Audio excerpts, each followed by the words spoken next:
Hello, चल रहा है। एमईसी क्वेश्चन बैंक के सॉल्यूशंस करेंगे, ठीक है बच्चों। तो स्टार्ट करते हैं।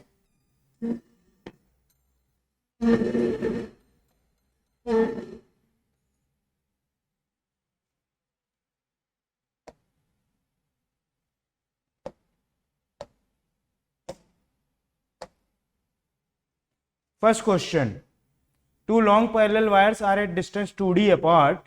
They carry steady equal currents flowing out of the plane of the paper as shown in the figure. The variation of magnetic field along the line xx dash is given by. ठीक है, easy question है एकदम। यहाँ पे दो wires हैं, current outward आ रहा है, ठीक है। करंट आउटवर्ड है तो फील्ड देख लेते हैं। फील्ड इसकी होगी यहाँ पर डाउनवर्ड और इसकी फील्ड होगी यहाँ पर डाउनवर्ड, है ना। दोनों की डाउनवर्ड आ रही है। एक मिनट, अच्छा ये इधर को, इसकी फील्ड अपवर्ड होगी, सॉरी। तो इसकी फील्ड यहाँ पर अपवर्ड होगी और इस वाले की फील्ड किधर होगी, डाउनवर्ड। बीच में तो फील्ड जीरो आएगी।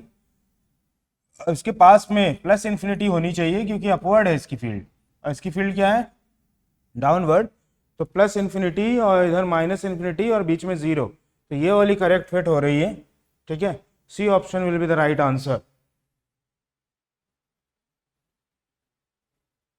तो इजी क्वेश्चन है। Next question, current I flows through an infinitely long wire. जैसा कि लिखा हुआ है, फ्लोज थ्रू वर्ड मिस हो गया। Current I flows through an infinitely long wire with cross section in the form of semi circular ring. तो ऐसा कुछ क्रॉस सेक्शन है ना, इस तरीके का वायर है, सेमी सर्कुलर रिंग टाइप का क्रॉस सेक्शन है और ये हॉलो हाफ सिलेंडर लग रहा है ना, hollow semi cylinder type, hollow semi cylinder type का वायर है ये, ठीक।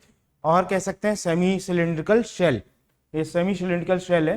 तो मैं क्या करता हूँ, इसका फ्रंट व्यू बनाता हूँ, यहाँ पे फ्रंट व्यू। तो हमें क्रॉस सेक्शन दिखाई देगा सिर्फ, ठीक है, क्रॉस सेक्शन। और इसमें क्या है, लॉन्ग है काफी। तो मैं बोल सकता हूँ यहाँ पे करंट फ्लो कर रहा है इसमें, ठीक है। पूरे शेल के थ्रू क्या कर रहा है, करंट फ्लो कर रहा है। मैंने इनवर्ड मान लिया क्योंकि मुझे मैग्नीट्यूड ऑफ फील्ड ही बताना है। तो इनवर्ड मान लो, आउटवर्ड मान लो, कोई फर्क नहीं पड़ेगा। तो मैंने इनवर्ड मान लिया है। अब मैं क्या करूंगा, यहाँ पे एक एलिमेंट मान लूंगा थीटा एंगल पे, डी थीटा, जो एंगल डी थीटा सब्सटेंड कर रहा होगा। तो ये मैंने एलिमेंट ले लिया है यहाँ पर, ये एलिमेंट है ये। तो इसमें कितना करंट होगा, डी आई में लिख सकता टोटल सेमी सिलिंड्रिकल शेल में यहाँ से यहाँ तक कितना करंट है, आई, टोटल आई करंट है। तो आई कितनी लेंथ में स्प्रेड हो रखा है, एंगल से भी कर सकते हो, आई कितने एंगल में स्प्रेड हो रखा है। ये एंगल पाई है बच्चों, आई अपॉन पाई। तो हमें कितने एंगल में चाहिए, D theta into D theta. तो इतना करंट इस एलिमेंट में फ्लो हो रहा होगा। अच्छा, ये करंट जो फ्लो हो रहा है, ये हम मान सकते हैं इस एलिमेंट को एक वायर की तरह, बहुत पतला सा स्ट्रिप होगा। तो एक इनफाइनाइटली लॉन्ग वायर है। यहाँ पे फील्ड आएगी, कितनी फील्ड आएगी यहाँ पर, इस तरह आएगी। देखिए अंदर की तरफ फ्लो कराया ना मैंने, अंदर की तरफ कराया तो इस तरह आएगी, इस तरह यहाँ पे फील्ड आएगी। हम मान लेते हैं इसको डीबी, ठीक है, डीबी। तो डीबी कितना होगा, लिखूं, dB is equal to mu naught upon 2 pi I by R, radius is R, mu naught upon 2 pi I by R. ये तो फील्ड आएगी इस एलिमेंट के द्वारा। आई की जगह कितना है, डी आई। तो यहाँ डी आई लिख देंगे बच्चों, बस डी आई। अब जरा ध्यान से देखोगे, एक एलिमेंट इधर है तो एक इधर भी थीटा एंगल पे डी थीटा एलिमेंट होगा, बिल्कुल होगा। तो उसका डीबी किधर आएगा, इधर आएगा, उसका डीबी इधर आएगा। आप right hand thumb rule use करो, डीबी इस साइड होगा, ठीक है। अब दोनों एलिमेंट के बीच कितना एंगल है, दोनों एलिमेंट के बीच कितना एंगल है, ये वाला, ये एंगल है 2 थीटा, थीटा इधर 2 थीटा। तो ये मैग्नेटिक फील्ड्स के बीच में भी कितना एंगल होगा, 2 थीटा। फील्ड्स परपेंडिकुलर है ना, फील्ड्स परपेंडिकुलर है इस लाइन के ये वाली फील्ड परपेंडिकुलर है, इस लाइन ज्वाइनिंग के ये वाली परपेंडिकुलर है। तो इनके बीच में 2 थीटा एंगल होगा। तो इसका नेट कितना आएगा, डीबी नेट हो जाएगा 2 dB, vector formula 2a cos theta by 2, तो 2 थीटा बाई 2। तो नेट आ जाएगा 2 डीबी cos थीटा। अब डीबी नेट को क्या कर लेना, इंटीग्रेट। नेट किधर आएगा, नेट बता देता हूँ किधर आएगा, give me a minute, net दिखा देता हूँ आपको। नेट आएगा इस साइड, ये होगा नेट, ये है डीबी नेट, बीचों बीच में आएगा। ठीक है, डीबी नेट को इंटीग्रेट कर देना है, तो 2 dB cos थीटा, इसको इंटीग्रेट कर लेते हैं। डीबी की वैल्यू ये है, तो ये बन जाएगा, यहाँ पे इंटीग्रेट कर देता हूँ मैं, D B net is equal to, सबसे पहले इसमें सब वैल्यू भरोगे, 2 dB की value mu naught upon 2 pi, ठीक है, और D by R into cos theta. D की वैल्यू पुट करोगे, 2 से 2 कैंसिल हो जाएगा, तो बचेगा यहाँ पर mu naught upon pi R, D की वैल्यू है, ये देखिए D I upon pi into D theta, I upon pi into, एक मिनट, डी थीटा, तो कॉस थीटा डी थीटा। अच्छा, इंटीग्रेशन कर लेंगे बी नेट के लिए। ठीक है, बी नेट के लिए क्या करना पड़ेगा, इंटीग्रेशन, लिमिट होगी, देखो थीटा कहाँ से कहाँ वेरी करेगा, 0 से लेके π/2, पूरा वायर कवर हो जाएगा 0 से लेके π/2, तो 0 से लेके π/2 इंटीग्रेट कर लेंगे, तो यहाँ पे आ जाएगा, यहाँ पे ध्यान देना थोड़ा सा, mu naught upon pi square are आई, और ये साइन थीटा बन जाएगा, साइन थीटा 0 से π/2 1 आ जाएगा इंटीग्रेशन, तो आंसर आ रहा है mu naught I pi square R, A option is the right one. ठीक है,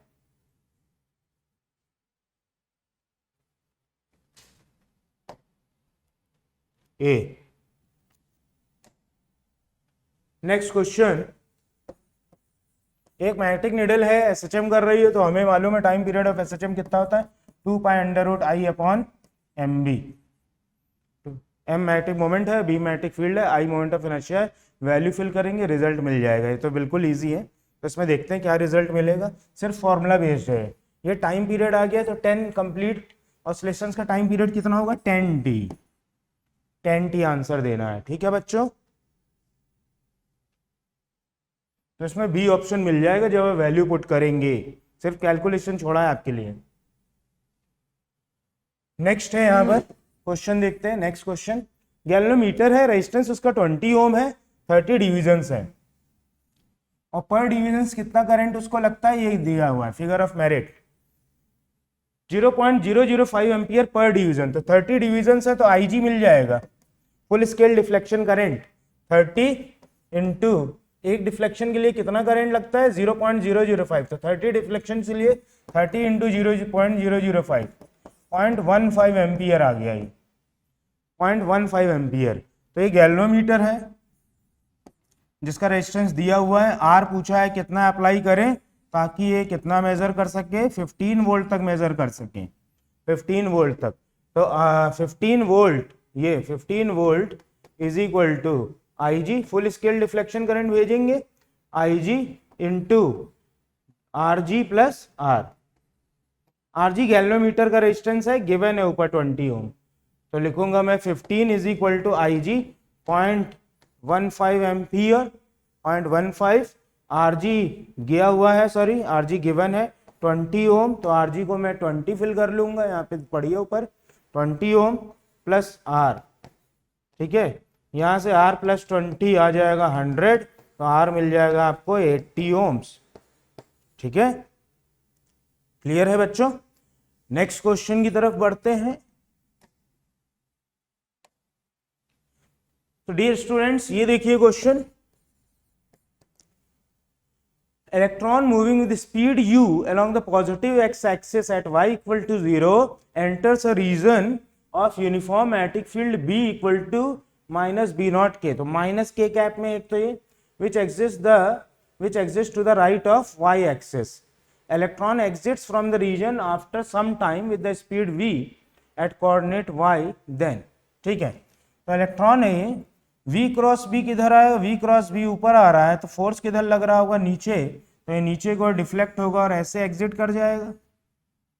ठीक है, इस तरह एग्जिट कर सकता है, इस तरह एग्जिट कर सकता है, काफी केसेस बन सकते हैं।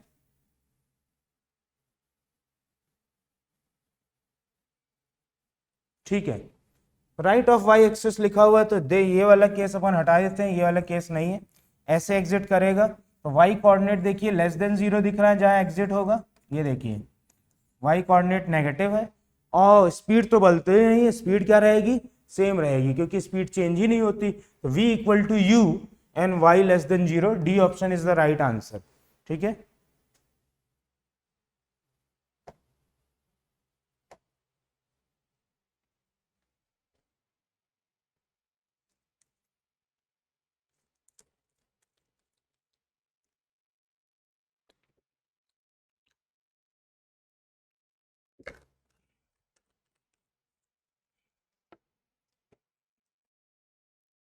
नेक्स्ट क्वेश्चन है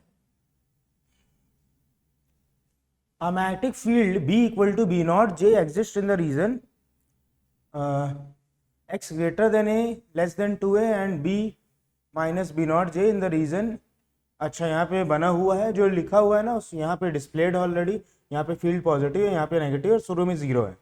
ठीक है, पॉजिटिव पॉइंट चार्ज जा रहा है वी नॉट आई कैप से, तो वी नॉट आई कैप से जा रहा है, शुरू में तो डिफ्लेक्ट होगा ही नहीं, मैग्नेटिक फील्ड ही नहीं है, बाद में किधर डिफ्लेक्ट होगा, फील्ड है पॉजिटिव। अच्छा, इस रीजन में पॉजिटिव है, इस रीजन में नेगेटिव है, थोड़ा सा ये गलत बना हुआ है, यहाँ पे इक्वल टू आना चाहिए, यहाँ पे ये गलत टाइप था। ठीक है बच्चों, देख लो यहाँ पे इक्वल टू आना चाहिए, और यहाँ पे इक्वल टू आने के बाद ये बिल्कुल क्लियर है, पहले फील्ड जे कैप में, बाद में माइनस जे कैप में, तो डिफ्लेक्शन के हिसाब से हमें ट्रेजेक्टरी डिसाइड करनी है बस। शुरू में स्ट्रेट लाइन जाएगा, तो सभी में दिया हुआ है शुरू में straight line straight line straight line. अब जे कैप में अगर फील्ड है, जे कैप में और आई कैप में वेलोसिटी है, तो फोर्स तो लगता है क्यू वी क्रॉस बी, और क्यू पॉजिटिव दिया हुआ है, हाँ पॉजिटिव पॉइंट चार्ज। ठीक है, तो ये तो पॉजिटिव है, v क्रॉस बी किधर आएगा, v I cap cross B not J cap, I cross J किधर आता है, के, आई क्रॉस जे के होता है। तो ये जो फोर्स लगेगा इसका डायरेक्शन पक्का है कि के कैप में लगेगा, शुरू में के कैप में, तो डिफ्लेक्शन होगा जेड एक्सिस के अलॉन्ग, पॉजिटिव जेड के अलॉन्ग, क्योंकि फोर्स उधर लग रहा है, तो पॉजिटिव जेड के अलॉन्ग शुरू में डिफ्लेक्शन होगा। ठीक है, शुरू में पॉजिटिव जेड के अलॉन्ग, फिर किधर डिफ्लेक्शन होना चाहिए, नेगेटिव जेड, क्योंकि डायरेक्शन ऑफ मैग्नेटिक फील्ड बदल गया तो फोर्स का डायरेक्शन बदलेगा, नेगेटिव जेड के अलॉन्ग डिफ्लेक्शन होगा। तो कौन सा करेक्ट आ रहा है, पहले पॉजिटिव जेड के अलॉन्ग ऐसे, फिर किधर मुड़ गई, नेगेटिव जेड के अलॉन्ग, ये देखिए नेगेटिव जेड के अलॉन्ग ऐसे जाएगी आगे। ठीक, बट आगे फील्ड ही नहीं है, तो आगे इस तरह, आगे क्या होगा आपको, पहले देखिए पॉजिटिव जेड के अलॉन्ग, ये देखिए ये पॉजिटिव जेड, फिर जा इधर रही थी लेकिन किधर मुड़ गई, नेगेटिव जेड की तरफ, तो ये वाला आएगा केस। तो कौन सा आंसर करेक्ट होगा इसमें, इसमें करेक्ट होगा ए ऑप्शन, ए ऑप्शन देखिए। ठीक है, ये ऑप्शन दिखा रहा है। चलते हैं आगे नेक्स्ट क्वेश्चन की तरफ।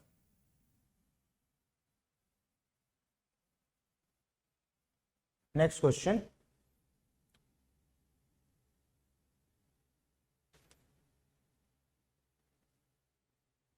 एक क्वेश्चन छूट गया क्या, चेक कर लेते प्लीज वेट। हाँ ये क्वेश्चन है, क्वेश्चन नंबर 7, 6 अपन ने कर लिया है। Question number 7, sensitivity of a moving coil galvanometer is increase by placing a suitable magnetic material as a core inside the coil. बिल्कुल ठीक है, गैल्वेनोमीटर की थ्योरी आपने पढ़ी होगी तो आप ये जानते हैं, statement 1 is correct.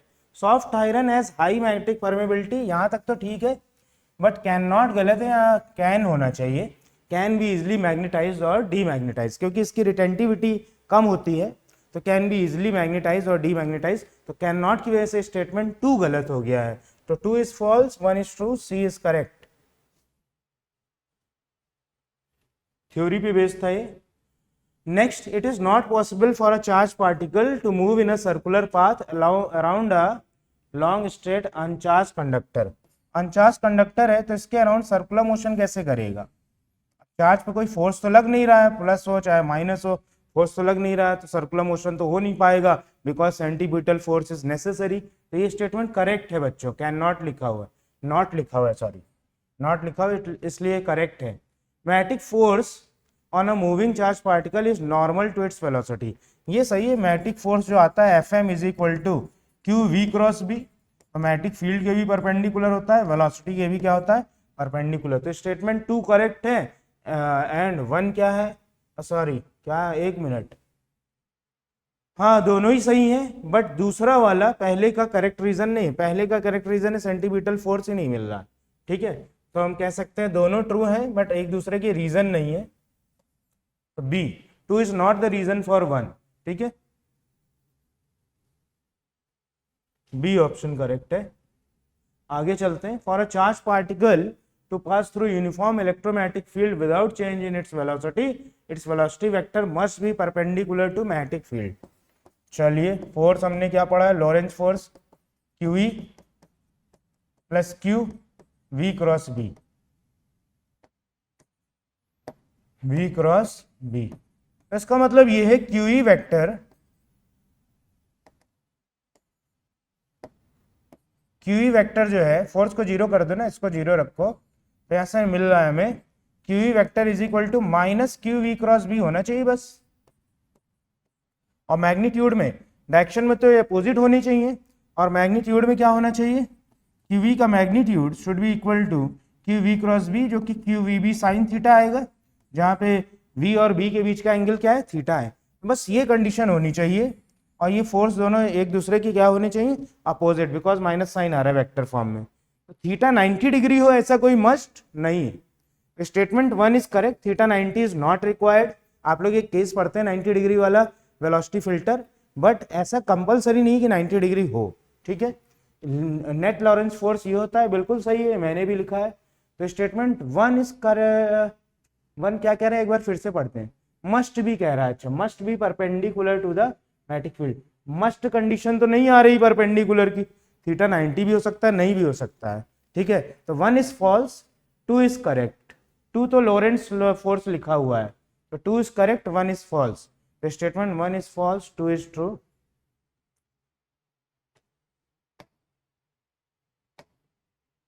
Next, ampere law can be use to find magnetic field due to infinite नहीं है, फाइनाइट है, due to finite length of straight current carrying wire. नहीं लगा सकते बच्चों, फाइनाइट लेंथ के लिए नहीं लगा सकते, क्लास में पढ़ते हैं आप लोग, इनफाइनाइट लेंथ के लिए लगा सकते हैं, लॉन्ग हो वायर तब लगा सकते हैं, ठीक है। तो 1 तो गलत हो गया, पढ़ा हुआ रहता है, इसके रीजन वगैरह भी क्लास में सब कुछ समझाए जाते हैं भाई, ठीक है, क्यों फाइनाइट वायर के लिए नहीं लग सकता, ठीक।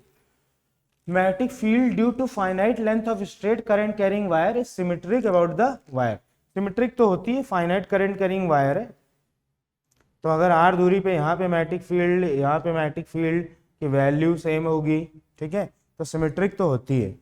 यहाँ पे r दूरी पे, इधर r दूरी पे सेम होगी, क्यों नहीं सेम होगी, है ना, सिमेट्री है, सेम होगी, तो सिमेट्रिक तो होती है। But due to other reasons हम लोग यहाँ पे एम्पियर्स लॉ नहीं यूज कर पाते हैं, ठीक है। तो यहाँ पे रिजल्ट आएगा 1 is false and 2 is true. तो अगेन यहाँ पे डी आएगा, डी ऑप्शन, ठीक है। पेंडुलम है, non conducting rigid massless rod of length L is attached to a small sphere. तो ये रॉड है, ये स्फीयर है, ठीक है। पेंडुलम इज अंडरगोइंग ऑसिलेशन, ये ऑसिलेशन कर रहा है, ऑसिलेशन कर रहा है, यहाँ पे एक मैग्नेटिक फील्ड ला दी जाती है, मैग्नेटिक फील्ड यहाँ पे now uniform horizontal magnetic field out of the plane is switched on, switch on कर दी जाती है। तब पूछ रहे क्या क्या इफेक्ट पड़ेगा, ऑप्शन पढ़ते हैं। अच्छा स्टेटमेंट 1 2 करके दिया हुआ, ऑप्शन नहीं दिए हुए, ठीक है। क्या कह रहा है statement 1, as a result of this the time period of oscillation will change. नहीं चेंज होगा, क्यों नहीं चेंज होगा मैं बताता हूँ, क्योंकि जो भी मैग्नेटिक फोर्स आएगा उसके द्वारा टॉर्क ही नहीं आएगा, टॉर्क तो सिर्फ mg का आएगा, पॉइंट ऑफ हैंगिंग के अबाउट, जिस पॉइंट के अबाउट ये हैंग हो रहा है उस पॉइंट के अबाउट, h नाम रख देता हूँ। इसके बाद टॉर्क अभी भी mg का ही आ रहा है, जो सिंपल पेंडुलम में होता है वही हो रहा है। क्यों, आप चेक कर लो, v इधर होगा सिवाय एक्सट्रीम पॉइंट पे छोड़ के, बाकी में v टेंजेंशियल ही होगा, तो v ये एक्सट्रीम पॉइंट नहीं है मेरे लिए। v क्रॉस b किधर आ रहा है, वायर के along, Q v cross b जो फोर्स है वो वायर के अलॉन्ग आ रहा है, मतलब उसका वो जो फोर्स है उसका लाइन ऑफ एक्शन हिंज से पास हो रहा है, टॉर्क ही नहीं दे रहा, तो अल्फा नहीं बदलेगा, तो टाइम पीरियड ऑफ ऑसिलेशन भी चेंज नहीं होगा, सिंपल पेंडुलम वाला ही रहेगा, ठीक है। तो वैसा ही टाइम पीरियड रहेगा यहाँ पर, ठीक है। बाकी जगह इस क्यू वी क्रॉस बी की वजह से टेंशन भी चेंज होगी, क्योंकि पहले टी फोर्स था सिर्फ, अभी है T plus Q V cross B. ठीक है, जो M G T plus V, T plus, मैं क्यू वी बी लिख लूँ, मैग्नीट्यूड यही होगा, T plus Q V B is equal to T plus Q V B minus M G cos theta. अगर मैं इस थीटा एंगल ले लूँ तो इधर आएगा एम जी कॉस थीटा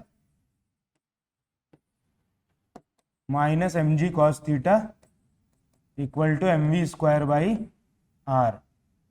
ठीक है, तो यहाँ से हम कह सकते हैं कि क्यू वी बी फोर्स आने की वजह से टी चेंज होगा।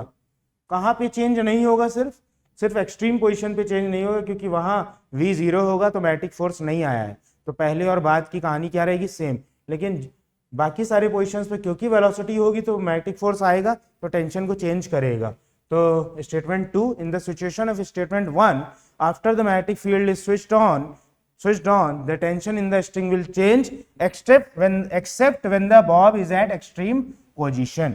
ठीक है, एक्सट्रीम पोजीशन पे होगा तो टेंशन नहीं चेंज होगा, क्योंकि ये फोर्स जीरो हो जाएगा, तो पहले जैसा ही होगा।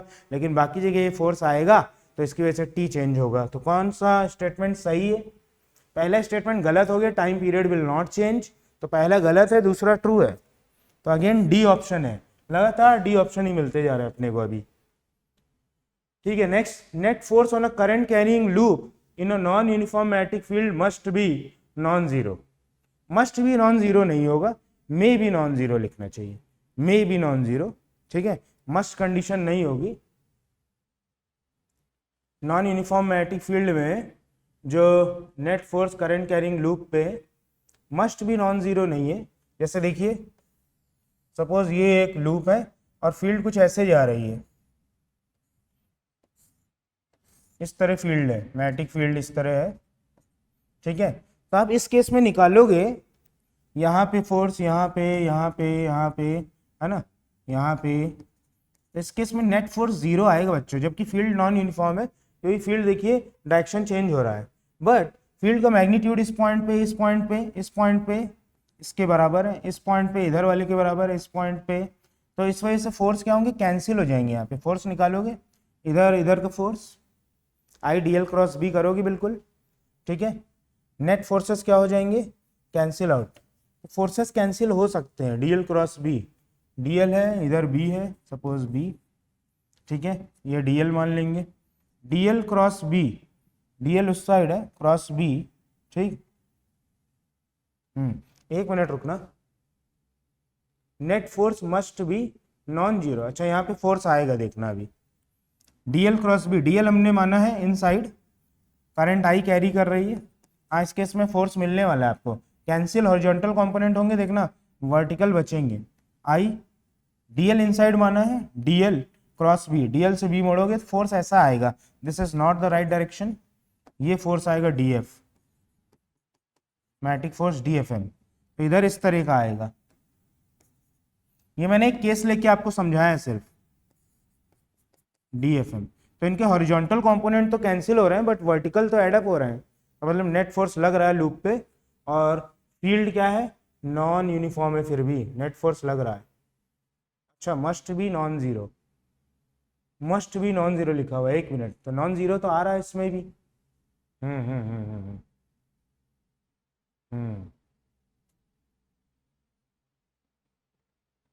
मस्ट बी नॉन जीरो, हाँ नॉन जीरो तो निकल के आ रहा है, इस केस में भी नॉन जीरो ही है।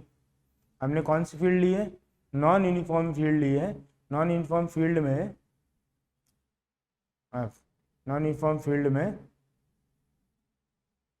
अच्छा एक मिनट रुकना बच्चों, थोड़ा सा एक देख लेते हैं। नॉन यूनिफॉर्म मैग्नेटिक फील्ड में मस्ट बी नॉन जीरो, अपन ने ये पढ़ा है, यूनिफॉर्म मैग्नेटिक फील्ड में जीरो होता है, यूनिफॉर्म मैग्नेटिक फील्ड में जीरो होता है, नॉन यूनिफॉर्म में force is equal to M,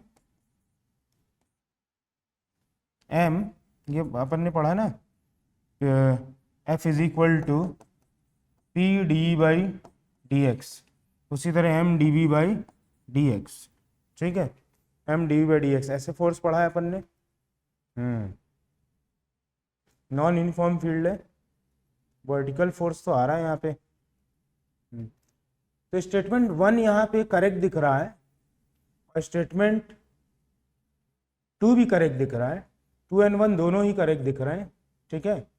and 2 is correct explanation of 1, ये देखना है बस, 2 इज करेक्ट एक्सप्लेनेशन ऑफ 1 क्या है, समझ में आ रहा है उससे हमें नहीं, 2 से हमें 1 समझ में नहीं आ रहा डायरेक्टली, तो अपन बोलेंगे 1 is true, 2 is true but 2 is not the correct explanation, तो बी करेक्ट लग रहा है, एक मिनट चेक करते हैं, बी करेक्ट होना चाहिए।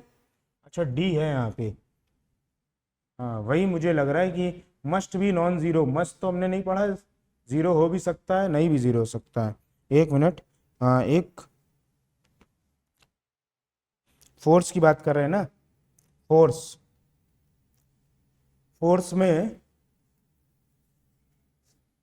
Net force on a current carrying loop in non uniform magnetic field must be non zero, non uniform magnetic field है बच्चों, नॉन यूनिफॉर्म मैग्नेटिक फील्ड में must be non zero.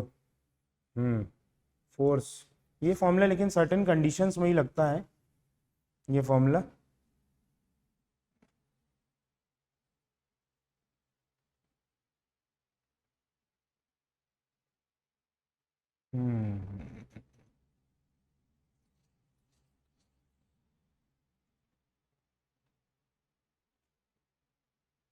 Net force on a current carrying loop in a non uniform magnetic field must be non zero. हम लोग पढ़ते हैं non zero हो सकता है, मस्ट वर्ड यहाँ पे गड़बड़ हो रहा है, बस कोई केस यहाँ पे ध्यान नहीं आ रहा है, बस होता तो यही है कि स्टेटमेंट 1 जो है, पहले मैंने यही बोला था यहाँ पर कि net force on a current carrying loop in a non uniform magnetic field must की वजह से गड़बड़ हो रहा है, may be non zero, zero भी हो सकता है नहीं भी जीरो हो सकता है, ये केस देख रहे हैं तो इसमें तो नॉन जीरो अपने को मिला है, और केसेस में मिल जाएंगे, सपोज कोई फील्ड है, मैग्नेटिक फील्ड है, मैग्नेटिक फील्ड है ना, नॉन यूनिफॉर्म फील्ड है, कुछ इस तरह स्प्रेड हो रही है, कुछ इस तरह, कुछ इस तरह फील्ड स्प्रेड हो रही है, ठीक, इस तरह स्प्रेड हो रही है, ठीक, और ये नॉन यूनिफॉर्म तो है, यहाँ पे अगर ऐसे लूप रख दें, इस तरह लूप रख दें तो नेट फोर्स जीरो आएगा, नॉन यूनिफॉर्म इसलिए क्योंकि मैग्नेटिक फील्ड का डायरेक्शन क्या हो रहा है, हाँ बिल्कुल, एग्जांपल ऐसा ले सकते हैं कि फील्ड ऐसे जा रही है और ऐसे फैल जा रही है, और यहाँ पे रख दें, है ना, तो यहाँ पे इस तरह ये फील्ड फैल जा रही है, यहाँ पे रख दें तो फोर्स देखो कितना आ रहा है, यहाँ पे जीरो आएगा इस केस में, किसी भी एलिमेंट फोर्स लोगे जीरो, किसी भी एलिमेंट पर नहीं, एलिमेंट फोर्स जीरो नहीं है, sorry, I D L cross B D F,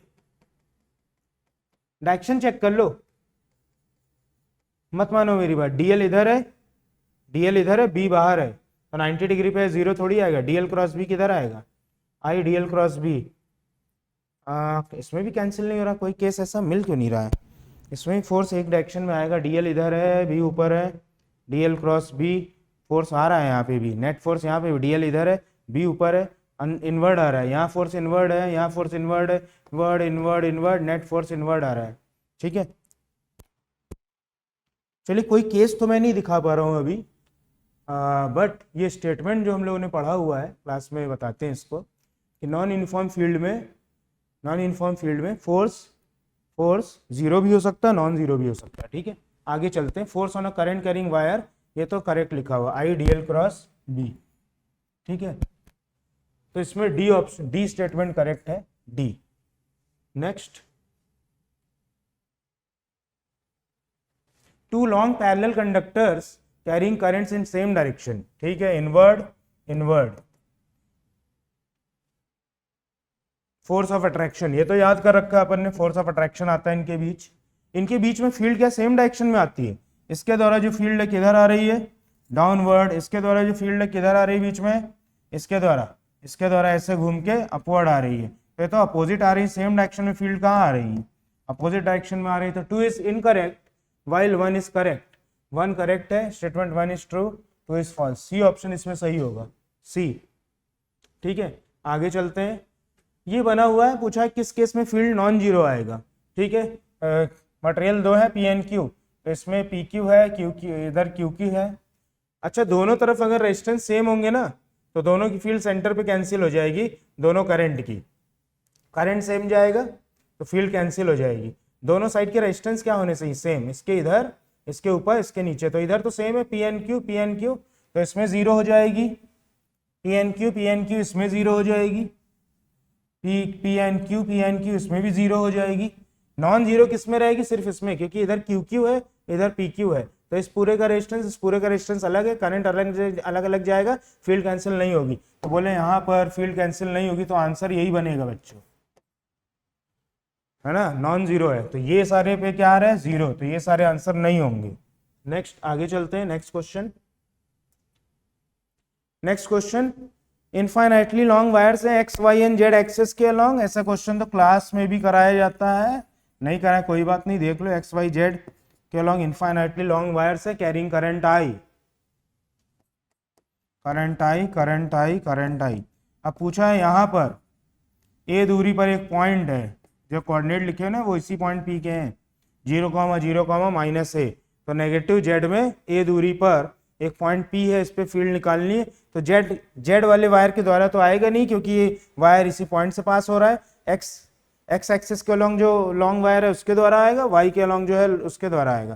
तो वाई के द्वारा जो आएगा वो आ रहा है इधर, इस साइड ऐसे फिंगर लेके बनाओ ना, रूल जो होता है मैग्नेटिक फील्ड निकालने का। तो फील्ड आ रही माइनस एक्स एक्सिस के अलॉन्ग, कितनी आएगी, minus mu naught upon 2 pi current I upon A into I cap. ये फील्ड आ रही है वाई के अलॉन्ग जो वायर है। एक्स के अलॉन्ग जो वायर है उसके द्वारा आ रही प्लस जे के अलॉन्ग, ऊपर की तरफ, प्लस जे के अलॉन्ग, ऐसे रखो, ऊपर की तरफ फिंगर जा रही है इस पॉइंट पे, तो ऊपर फील्ड आ रही, तो plus mu naught upon 2 pi I by A J cap. तो बस ये आंसर है, किसमें दिख रहा है अपने को, mu naught I upon 2 pi A common ले लो, जे माइनस आई दिख रहा है, तो ए ऑप्शन में दिख रहा है। डन हो गया, ये तो इजी क्वेश्चन था। नेक्स्ट क्वेश्चन है, क्वार्टर सिलेंडर, एक हॉलो सिलेंडर है या हॉलो पाइप है, उसके क्वार्टर हिस्सा है जो 1/4 हिस्सा है, इसके द्वारा फील्ड कितनी आ रही है ये पता करना है। ठीक है, अच्छा क्वेश्चन है।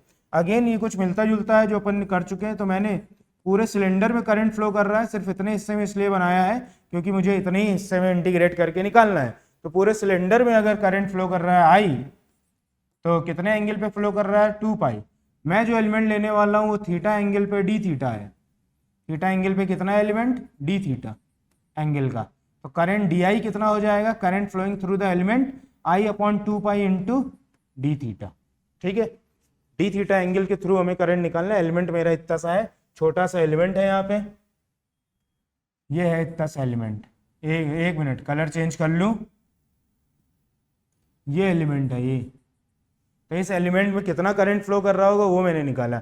अब इस एलिमेंट के द्वारा फील्ड निकालेंगे, मैंने इन्वर्ट लिया है, तो फील्ड इधर की तरफ आएगी, dB, इसके दो कंपोनेंट होंगे, dBx एंड dBy। dBx पे मेहनत करेंगे और सिमेट्री के द्वारा dBy सेम होगा। ठीक है, dBx पे मेहनत करेंगे, dBy दो कंपोनेंट है, अलग अलग इंटीग्रेट करूंगा मैं। x कंपोनेंट को इंटीग्रेट करके जो रिजल्ट आएगा वही y का आएगा, बिकॉज इंटीग्रेशन है 0 से π/2, एकदम सिमेट्री है। ठीक है, तो यहाँ पे सबसे पहले dB तो लिख लूँ, mu naught upon 2 pi, current is di, radius is r, ये dB आ गया। तो dBx क्या होगा, dBx आ जाएगा यहाँ से, ये थीटा है, ये 90 माइनस थीटा, तो ये थीटा हो जाएगा। ठीक है, ये थीटा है, इधर वाला एंगल 90 माइनस थीटा, तो ये बच्चों थीटा हो जाएगा, ये हो जाएगा dB cos थीटा। यहाँ फिगर में मेरे पास जगह नहीं, देखो इधर लिख रहा हूँ मैं, dBx is equal to dB cos theta. ठीक है, दिखाई दे रहा होगा, ये थीटा है, तो dB cos थीटा। तो dB cos थीटा, dB तो लिख लिया, cos थीटा और लगाना है dBx के लिए। अब मैं इसको इंटीग्रेट कर दूंगा, म्यू नॉट अपॉन 2 पाई r, di की वैल्यू पुट कर दूंगा i upon 2 pi cos theta D theta. ठीक है, dBx, यहां से mu naught i upon 4 pi square r, integration करूंगा bx के लिए 0 से π/2, तो ये साइन थीटा बन जाएगा, साइन थीटा 0 से π/2।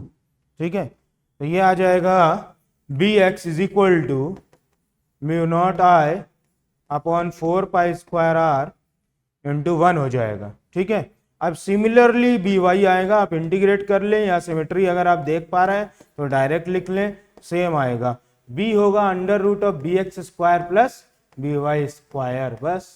और यहाँ पे आंसर दिख रहा है कि इसके आगे √2 लग जाएगा, तो mu naught I upon 4 pi square R √2 A आ जाएगा। ठीक है, A will be the answer. ये क्वेश्चन बढ़िया क्वेश्चन है। Next, an electron is projected with velocity v naught in a uniform electric field perpendicular to the field।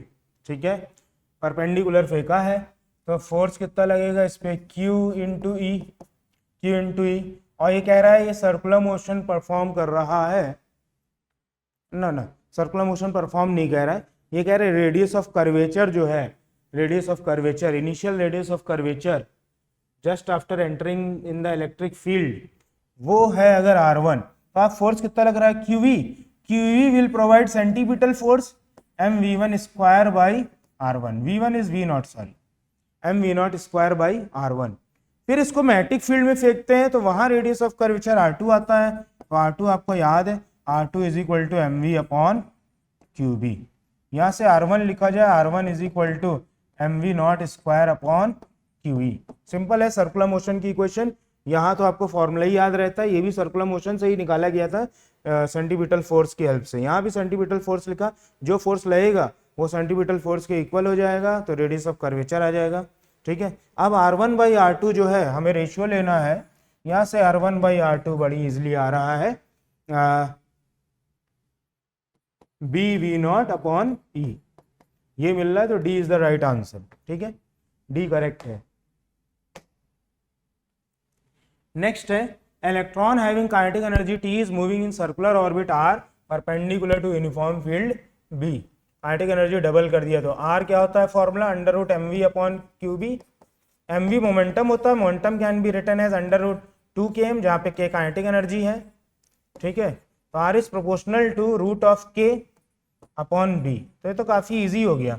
k कितने times किया है, 2 टाइम्स, B कितने टाइम्स किया, 3 टाइम्स, तो कह सकते हैं R कितने टाइम्स हो जाएगा, R हो जाएगा अंडर रूट 2 बाई 3 को अगर रूट के अंदर लिखो तो 9 लिखोगे ना, एंड R √2 बाई 9 टाइम्स हो जाएगा प्रोपोर्शनलिटी से। k को डबल किया, B को 3 टाइम्स किया, 3 मतलब √9, तो √2 बाई 9 आंसर हो जाएगा। सिंपल, आसान से भी आसान क्वेश्चन है। नेक्स्ट क्वेश्चन देखो, भी करते हैं start.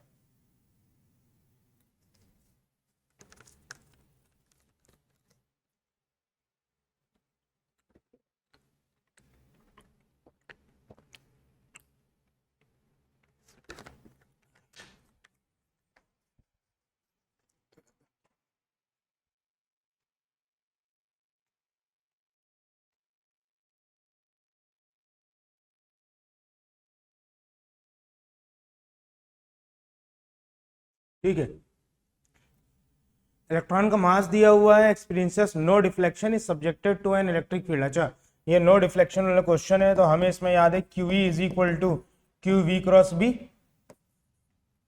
QE is equal to QE cross B, opposite होने चाहिए दोनों फोर्स एक दूसरे के, और मैग्नीट्यूड में क्या होने चाहिए, equal.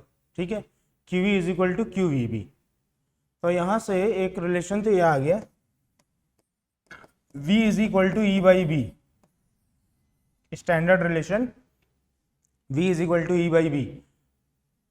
If the electric field is remove, electric field को हटा लिया तो electron orbit of radius, revolve in an orbit of radius, तो वो रेडियस निकालना है। R हमें पता है, इलेक्ट्रिक फील्ड हटा लोगे तो mv अपॉन QB होगा। आपको यहाँ पे m अपॉन QB पता है, V को फिल करना पड़ेगा E बाई B। बस अब कुछ नहीं करना है, सारी वैल्यूज आपको दी हुई हैं, वैल्यूज पुट करना है, सॉल्व करना है, बस डन। ऐसा सॉल्व करेंगे तो मे बी मुझे जो याद है C ऑप्शन आपको मिलना चाहिए, C ऑप्शन मिल जाएगा। ठीक है बच्चों, नेक्स्ट क्वेश्चन एकदम ही इजी क्वेश्चन है, जेईई एडवांस का क्वेश्चन है, एकदम easy. Presence of electric field, पहले इलेक्ट्रिक फील्ड मैग्नेटिक फील्ड नहीं थी, पॉजिटिवली चार्ज पार्टिकल सीधा चला जा रहा था, ये देखिए सीधा चला जा रहा था, फिर P के आगे फील्ड है तो कुछ इस तरह डिफ्लेक्ट हुआ और XY प्लेन में चल रहा है। XY प्लेन में चल रहा है मतलब जो भी फोर्स अराइज होगा वो XY प्लेन में ही होना चाहिए, साथ ही साथ ठीक है नीचे की तरफ होना चाहिए, नीचे बेंड हुआ है नीचे की तरफ, और एक्स वाई प्लेन में होना चाहिए, ठीक है। तो इलेक्ट्रिक फील्ड किधर हो सकता है, इलेक्ट्रिक फील्ड हो सकती है एक्स वाई प्लेन में, कोई भी चलेगा, जीरो हो तब भी ठीक है, ए आई कैप हो तब भी ठीक है, ए आई कैप हो तब भी ठीक है। इलेक्ट्रिक फील्ड से कोई दिक्कत नहीं है, इलेक्ट्रिक फील्ड वाले फोर्स इधर ही आ रहा है तो इधर आ रहा है, वरना है ही नहीं। मैटिक फील्ड का फोर्स जो है ना, मैटिक फील्ड का फोर्स,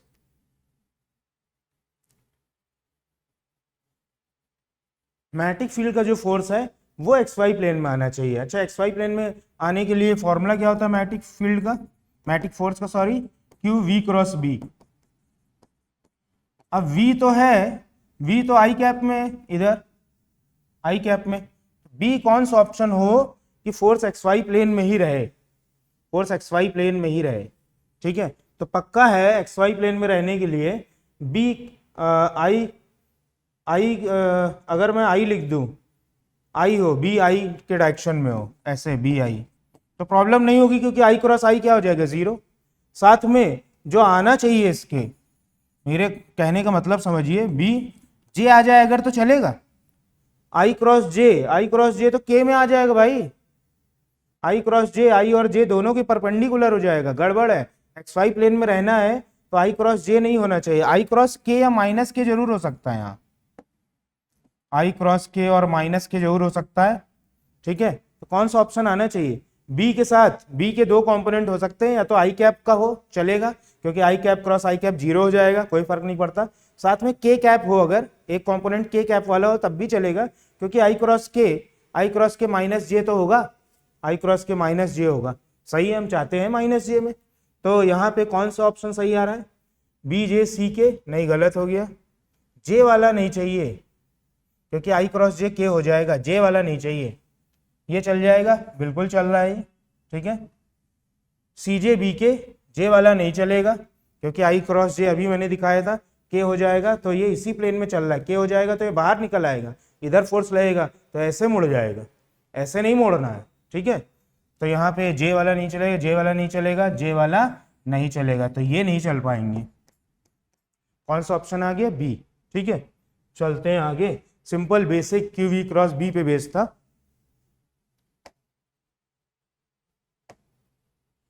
नेक्स्ट क्वेश्चन है, an electron moving with velocity 2 I cap meter per second at a point in a magnetic field experiences force, force दिया हुआ है -2j। अच्छा, फोर्स -2j है, ये आई है, तो आई क्रॉस के होता ना जे, तो हमें समझ में आ रहा है फील्ड जो है, फील्ड आई क्रॉस के कैप में होगी फील्ड, बी का डायरेक्शन आ गया के कैप में, ठीक है, ठीक पूछा गया है। Then force electron would experience if it were moving with velocity 2k cap. अच्छा, अगर ये 2k कैप से चल रही होती इलेक्ट्रॉन, तो ये भी k कैप में है, k cap cross k cap, क्योंकि फोर्स का फॉर्मूला ही होता है q v क्रॉस b, तो k cap cross k cap कितना हो जाता है, जीरो, तो फोर्स विल बी जीरो। ये तो काफी इजी निकला, जीरो, ये ऑप्शन, ठीक है बच्चों। नेक्स्ट क्वेश्चन ये है कि पहले mg की वजह से ये स्प्रिंग जितना खिंचा हुआ है, मैग्नेटिक फील्ड स्विच ऑन करते ही उतना और खिंच जाता है, मींस mg के बराबर फोर्स और लग जाता है। फोर्स क्या लग रहा होगा, I L cross B, L और बी परपेंडिकुलर है, एल इधर है और बी परपेंडिकुलर आउटवर्ड है, लिखा हुआ है आउटवर्ड, चेक करते हैं, आउटवर्ड मान लेते हैं, आउटवर्ड है तो किधर फोर्स आएगा, करंट ऐसे फ्लो करेगा, ये देखिए आई आई आई, ठीक है, I L cross B, I B बाहर है तो एल इधर हो गया, बी बाहर है, तो नीचे की तरफ फोर्स आ रहा है I L cross B plus M G. अच्छा, इलॉन्गेशन डबल हो गया है, इलॉन्गेशन डबल होने से मतलब है कि आई एल बी जो है वो भी एम जी के इक्वल होगा, तभी तो जितना एक्स पहले खिंचा हुआ था वेट की वजह से, एम जी की वजह से, उतना और खिंच गया, means I L B in magnitude equal to M G, ठीक है। यहाँ से b की वैल्यू आ रही है mg upon I L, capital L लिखा हुआ है क्वेश्चन में तो कैपिटल लिख लिया मैंने, mg upon I L, I की वैल्यू हो जाएगी mg अपॉन आई की value epsilon upon resistance r l, तो ये आ गया mg r upon epsilon l, epsilon EMF है, EMF of the battery upon epsilon l, तो M G R upon epsilon L होगा, और किधर होगी, आउटवर्ड होगी। आउटवर्ड है तभी आई एल भी नीचे आ रहा है, तभी स्प्रिंग और खींचेगा, ठीक है। तो स्प्रिंग और खींच गया।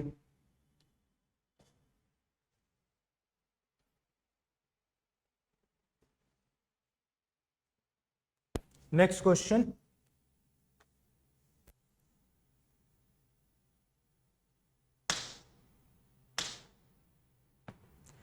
Metal ring of radius R दे रखा है, प्लेन नॉर्मल टू फील्ड है, carrying current, tension in newton, tension पूछा है।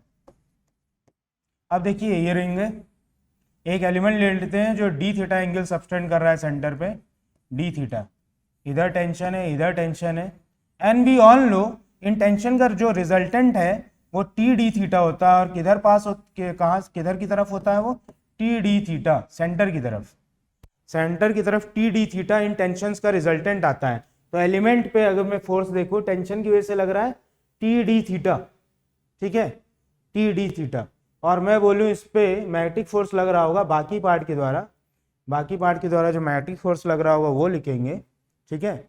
वो कितना फोर्स लगेगा, I D L cross B, तो I D L cross B outward आ रहा है यहाँ पर,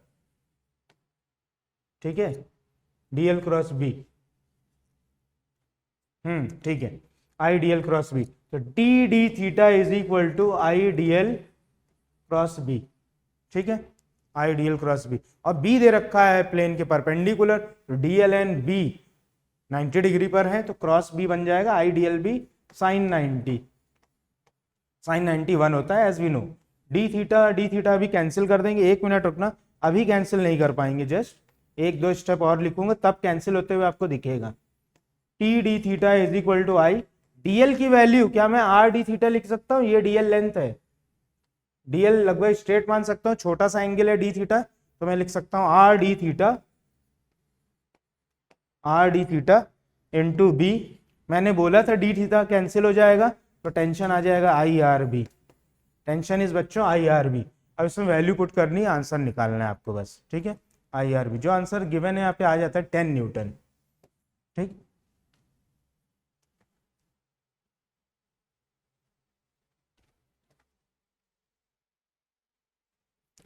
चलते हैं नेक्स्ट क्वेश्चन की तरफ।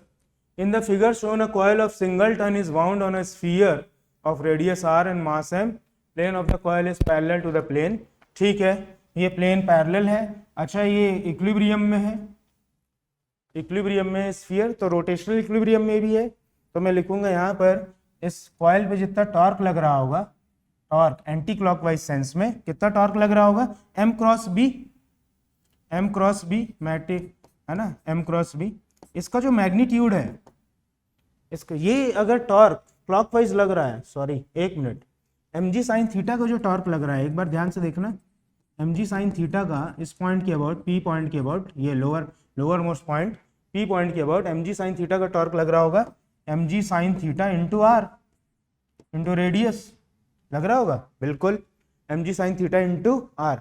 अब इसके उल्टा लगना पड़ेगा एंटी क्लॉकवाइज, वो किसकी वजह से लगेगा, फील्ड की वजह से, तो एम क्रॉस बी इसका मैग्नीट्यूड इसके इक्वल होना चाहिए और डायरेक्शन में क्या होना चाहिए, अपोजिट, तो एम लिखेंगे आप, कितने टर्न्स है कॉइल में, बस मुझे ये देखना है, नथिंग एल्स, सिंगल टर्न है, तो I into area, I into pi R square, इस कॉइल का एरिया कितना होगा, ये देखो इस तरह कॉइल लपटा हुआ है ना स्फीयर पे, तो रेडियस हो जाएगा आर कॉइल का, तो पाई आर स्क्वायर एरिया हो जाएगी, ये एम आ गया, M into B, M B sine 90 खुलेगा यहाँ पे, नहीं एम बी साइन 90 गड़बड़ बोला मैंने, यहाँ पे एम है और यहाँ पे बी है, तो ये तो थीटा एंगल आ रहा है यहाँ पे, एम बी साइन थीटा खुलेगा, ये क्रॉस प्रोडक्ट का मैग्नीट्यूड होगा M B sine theta is equal to M G sine theta into R, cancel कर दो साइन थीटा, एक आर से एक आर कैंसिल, बस जो पूछा आ गया आपका M G upon pi I R, ये निकल गया मैग्नेटिक फील्ड का value, M G upon pi I R, ठीक है, तो यहाँ पे बी ऑप्शन करेक्ट आ चुका है। Question number 25,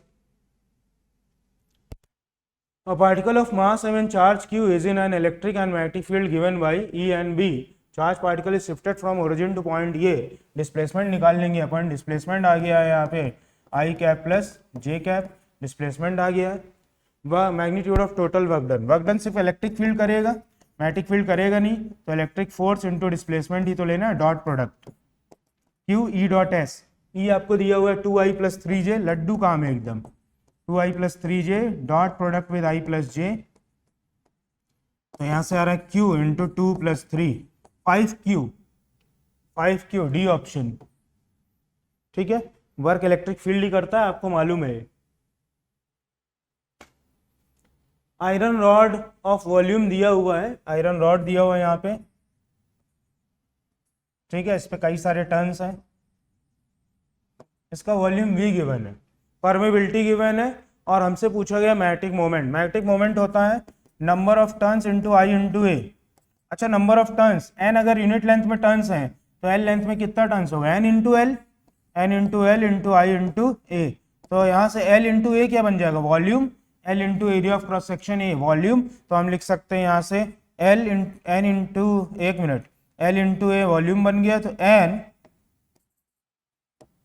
n into I into volume, magnetic moment आ गया n into I into volume. But अगर परमेबिलिटी गिवन है, मैग्नेटिक परमेबिलिटी गिवन है, ठीक है, रिलेटिव परमेबिलिटी, तब आप लिखेंगे यहाँ पे mu R into N into I into V. Magnetic permeability अगर आप वैक्यूम में ले रहे हैं तब तो आप लिख देंगे यहाँ पर N I A, simple N I A magnetic moment. लेकिन अगर magnetic permeability, relative magnetic permeability given है तो आप यहाँ म्यू आर पुट कर लेंगे सिर्फ, तो आप लिखेंगे, ये फॉर्मूला है mu R N I A, mu R N I A, ये लिखा जाता है ना, mu R N I A, जब रिलेटिव परमेबिलिटी गिवन है, ठीक। और नहीं गिवन है तो वैक्यूम लेंगे तो यहाँ 1 रहेगा, 1, अदरवाइज म्यू आर रहेगा, ठीक है। मैं इसको हटा देता हूँ। चलिए, तो बस इसमें वैल्यू पुट करना है, सॉल्व करना है, नथिंग एल्स, बिल्कुल ईजी है।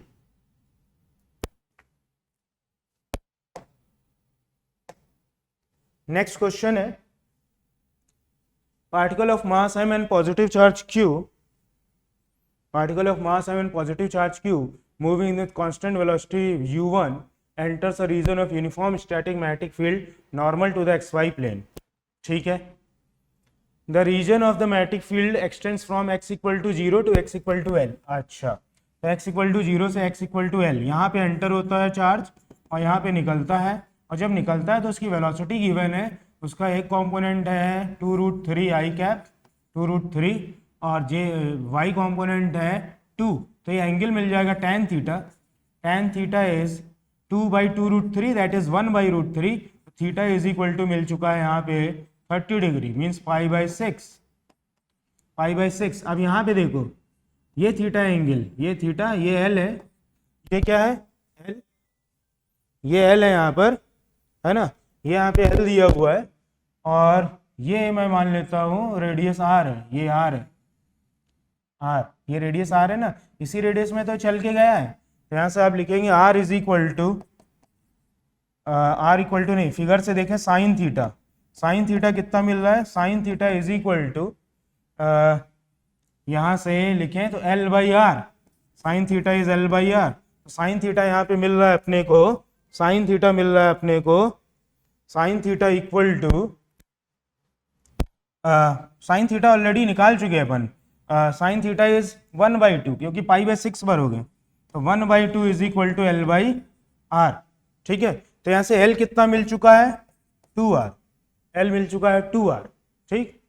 तो डायरेक्शन ऑफ मैग्नेटिक फील्ड किधर होगा, -z डायरेक्शन में, क्यों, अगर मैं अंदर ले लूँ -z तो ये v से जा रहा है तो किधर डिफ्लेक्ट होगा, v क्रॉस b, ऊपर की तरफ डिफ्लेक्ट होगा, तो सही दिया है एकदम, ठीक है, ऊपर की तरफ मैंने डिफ्लेक्ट करा है तो -z में होगा, तो ए ऑप्शन करेक्ट है। इसी तरह magnitude of magnetic field, magnitude of magnetic field इससे मिलेगा, आर मिल चुका है आपको, यहाँ से आर कितना मिला 2l, यहाँ पे गलत लिखा मैंने, आर कितना मिला यहाँ पे 2l, इससे देखो यहाँ से आर मिला है 2l। अब एल आपको गिवन है, आर को क्या पुट करोगे, आगे के स्टेप बता रहा हूँ, आर को पुट करो यहाँ पे mv/qb is equal to 2l, ठीक है। तो बस यहाँ से आपको आंसर मिल जाएगा बी का, यहाँ से बी का आंसर मिलने वाला है।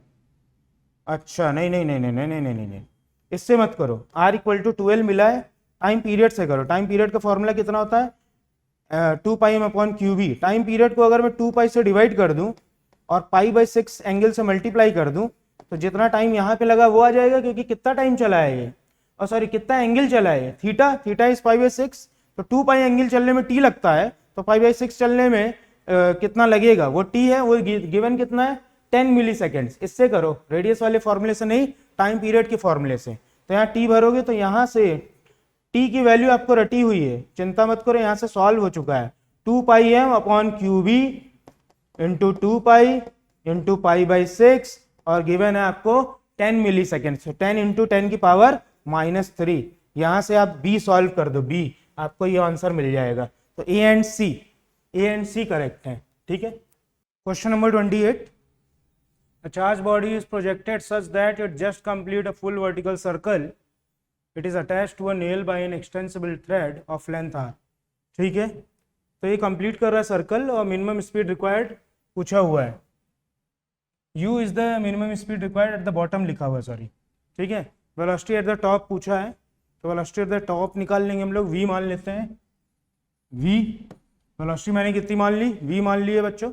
ठीक है, और मैं यहाँ पर जस्ट क्रिटिकल कंडीशन ले रहा हूँ, जिस केस में t की वैल्यू 0 भरूंगा। t नीचे लग रहा है, mg नीचे लग रहा है और एक q v क्रॉस b लग रहा होगा। v इधर है, b बाहर की तरफ है, तो q v क्रॉस b ऊपर की तरफ जा रहा है, q v b हो जाएगा, क्योंकि v और b 90 डिग्री पे है। ठीक है, तो यहाँ पे t plus mg minus q v b is equal to mv²/r होना चाहिए। ठीक है, mv²/r सेंटीमीटर फोर्स। तो ये जो इनका नेट है, इन फोर्सेस का, रेडियल डायरेक्शन में जो फोर्सेस हैं इनका नेट सेंटीमीटर प्रोवाइड करेगा, तो वो हमने लिखा है यहाँ पे। अब इस एक क्वाड्रेटिक है ये, तो सॉल्व करने से बेटर रहेगा, सॉल्व करने से बेटर होगा कि 2 फिल करके यहाँ देख ले सेटिस्फाई हो रहा है नहीं। तो यहाँ पे 2 फिल करेंगे नहीं, जब और वैल्यूज भरेंगे, टी को 0 करेंगे, बाकी वैल्यूज भरेंगे और 2 फिल करेंगे, तो ये इक्वेशन सेटिस्फाई होगी, मीन्स ये ऑप्शन इज करेक्ट। ठीक है, ये ऑप्शन करेक्ट है। अब मैं यहाँ से यहाँ पर वर्क एनर्जी थ्योरम लगा दूंगा, और मैग्नेटिक फील्ड तो वर्क करती नहीं है कभी चार्ज पे, तो यहाँ से यहाँ तक वर्क एनर्जी थ्योरम लगाऊंगा तो मुझे वेलोसिटी एट द बॉटम ये नहीं मिलेगी, और काफ़ी इजी है अप्लाई करना वर्क एनर्जी थ्योरम। ठीक है, आप कैसे अप्लाई करोगे, simple mg into 2r work done by gravity plus is equal to यहाँ पे final kinetic energy half mu² minus initial kinetic energy half mv²। यहाँ से कैलकुलेट करेंगे तो बी ऑप्शन करेक्ट नहीं मिलेगा। ठीक है, अब लेफ्ट में फेंके, राइट पे फेंके, टॉप पे minimum speed, sorry minimum speed की वैल्यू क्या होगी देख लेते हैं। लेफ्ट में फेंकेंगे, राइट में फेंकेंगे तो क्या होगा। If you project the charge body to left at the bottom, एक एक करके देखते हैं। Left at the bottom, right की जगह लेफ्ट में फेंकें, minimum speed u required is more, क्योंकि तब क्यू वी क्रॉस बी किधर आ जाएगा, नीचे की तरफ, तब इधर LHS पार्ट बढ़ जाएगा, है ना। ये क्यू वी क्रॉस बी नीचे की तरफ आ जाएगा, डायरेक्शन ऑफ मोशन पलट जाएगा, तो टॉप पे हमें ज़्यादा वेलोसिटी देनी पड़ेगी ये इस इक्वेशन को सेटिस्फाई होने के लिए। ठीक है, तो minimum speed u required is more, correct है AC। If you project the charge body, अगर आप लेफ्ट में फेंकेंगे चार्ज बॉडी को तो यहाँ पे क्यू वी क्रॉस भी नीचे की तरफ आएगा। ठीक है, तो आप एक हिसाब से सोचो, यहाँ पे ये टर्म ज़्यादा हो जाएगा, ये टर्म ज़्यादा हो जाएगा, तो इसको भी ज़्यादा करना पड़ेगा, तो v क्या करना पड़ेगा, ज़्यादा। तो ज़्यादा स्पीड पे यहाँ ज़्यादा स्पीड होगी, अच्छा यहाँ ज़्यादा स्पीड होगी, तो इससे हम कह सकते हैं u भी ज़्यादा होगा। यहाँ से आपको दिख रहा है हाफ mu², ऐसे लिखेंगे ना, half mu² is equal to mg into 2r plus half mv²। तो अगर v ज़्यादा है तो लोवेस्ट पॉइंट पे भी आप बोल सकते हो स्पीड ज़्यादा होगी, तो minimum speed u required is more. C भी करेक्ट है। ठीक है, तो डी गलत हो गया, सी करेक्ट है तो डी गलत हो जाएगा, A and C. Next question देखते हैं।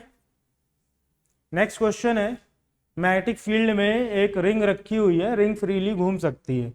अच्छा, रिंग का करंट है यहाँ पे I0, तो मोमेंट, मैग्नेटिक मोमेंट कितना हो जाएगा, I0 इंटू यहाँ पे देखते हैं आपको मास एम रेडियस r। ठीक है, I0 इंटू ए हो जाएगा πr², तो ये मैग्नेटिक मोमेंट हो जाएगा।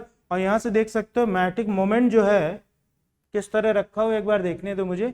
Lying in the X Y plane, तो अपन देखें यूनिफॉर्म रिंग जो है किस प्लेन में, एक्स वाई प्लेन में, और मैग्नेटिक फील्ड ये लिखा हुआ है। तो टॉर्क कितना लगता है, टॉर्क होता है m क्रॉस बी, ठीक है, टॉर्क m क्रॉस बी होता है। ओके, m वेक्टर लिख लेते हैं। m वेक्टर किधर आ रहा है, k कैप में, m वेक्टर k कैप में आ रहा है। तो ये लिखेंगे pi R square I not into K cap cross product with magnetic field 2i minus 2j plus 5k। तो जब क्रॉस प्रोडक्ट करेंगे तो ये मिलेगा pi R square I not, और के साथ में 2 आ रहा है यहाँ, 2 k क्रॉस आई j होता है, is that okay, k cross I j and k cross minus j, k cross j होता है माइनस i, तो यहाँ पे क्या बन जाएगा, k cross minus j, k cross minus j, ठीक है, और k क्रॉस माइनस j हो जाएगा प्लस i, क्योंकि k क्रॉस j होता है माइनस i, ठीक है। ये आपने पढ़ा हुआ है ना, साइक्लिक ऑर्डर में लिख लो i j k, i j k,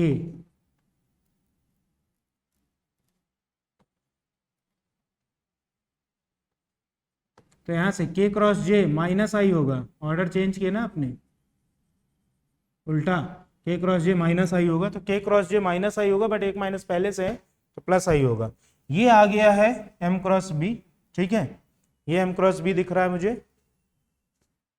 m cross b को क्या लिख देंगे आप, i अल्फा, ठीक है, ये i अल्फा आ गया, यहाँ से आप अल्फा निकाल सकते हैं, अल्फा पूछा है एंगुलर एक्सेलरेशन, तो अल्फा कितना मिल जाएगा, अल्फा आपको मिल जाएगा i कितना होगा, एम आर स्क्वायर, तो आर स्क्वायर कैंसिल हो जाएगा, 2 pi I not by M I plus जे।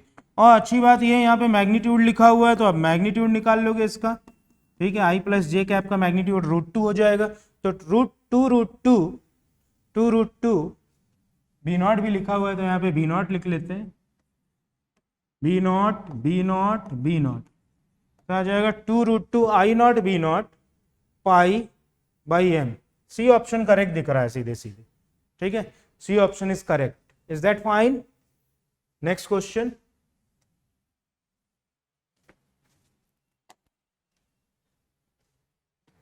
अरे ए ऑप्शन मेंशन्ड है, एक मिनट देखते हैं कुछ मिस हो गया क्या, 4√2 आ रहा है, एक मिनट,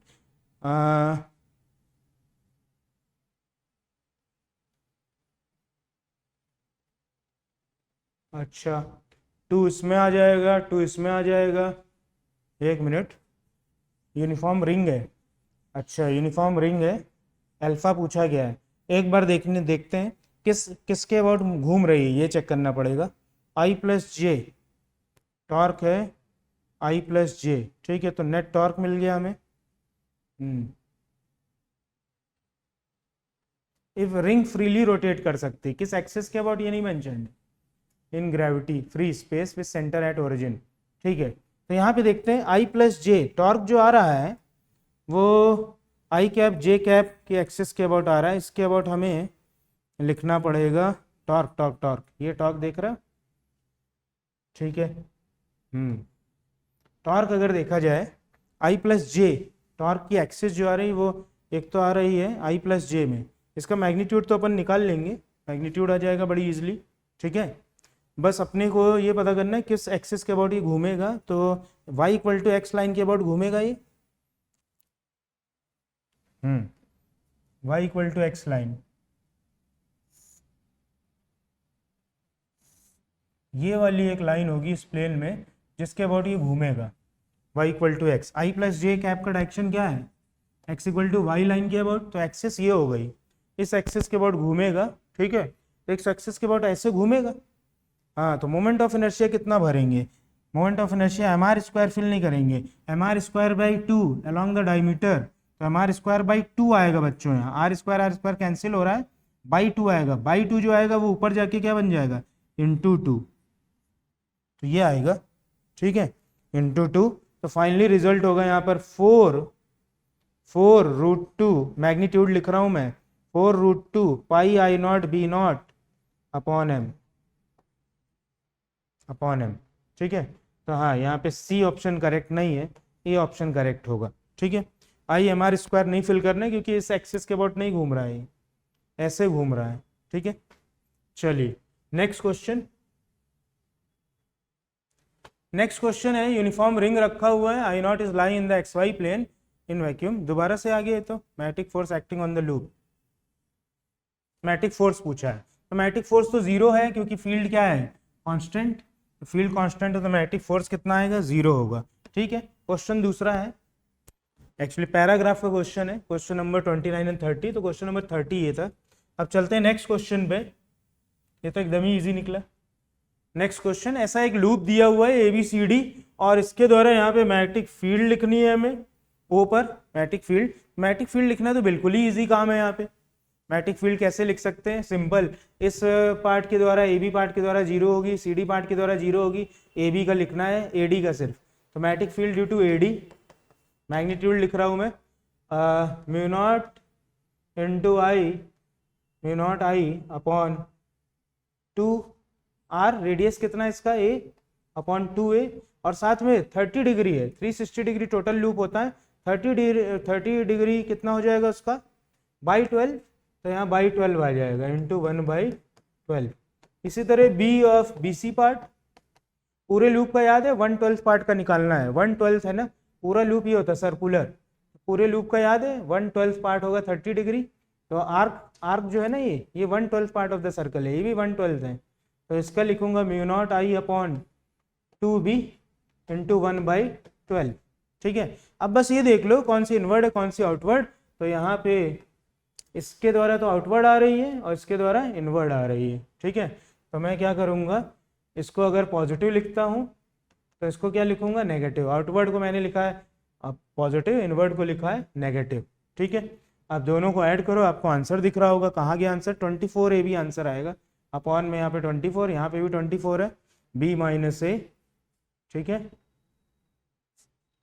B माइनस A,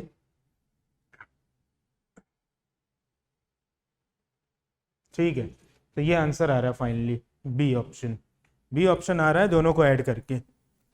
ठीक, नेक्स्ट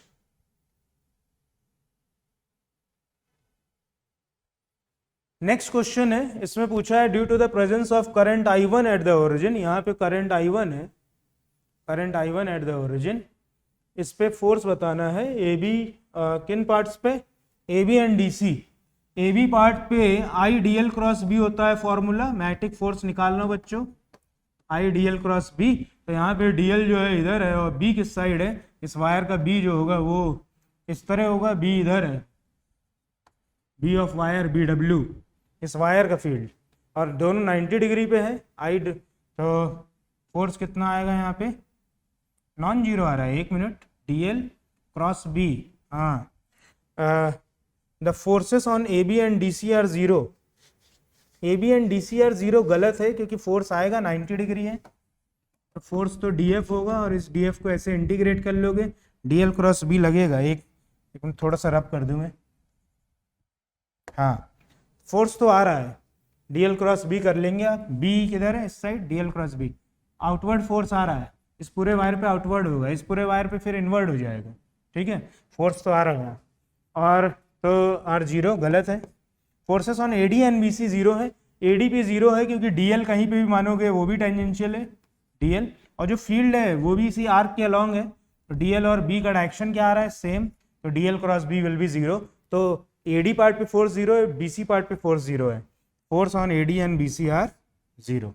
ठीक है, magnitude of net force on the loop, net force on the loop same आएगा क्योंकि जितना इसमें बाहर की तरफ फोर्स आएगा ड्यू टू सिमेट्री, उतना इस पे इनवर्ट फोर्स आएगा, DL इधर होगा, B इधर होगा, नेट फोर्स तो जीरो दिख रहा है, नेट फोर्स जीरो। भले यहाँ पे फील्ड वेरी कर रही, फिर भी ऐसा अरेंजमेंट है कि नेट फोर्स क्या आ रहा है, जीरो। और हाँ, एक क्वेश्चन पीछे था जहाँ पे मैं वो सिचुएशन शो कर रहा था आपको कि फील्ड अगर वेरी भी करती है तब भी एक लूप पे फोर्स जीरो हो सकता है। फील्ड अगर वेरी, फिर से सुनना, फील्ड अगर वेरिएबल भी है फिर भी लूप पे फोर्स जीरो हो सकता था, वहाँ पे मस्ट लिखा हुआ था इसलिए वो गलत था।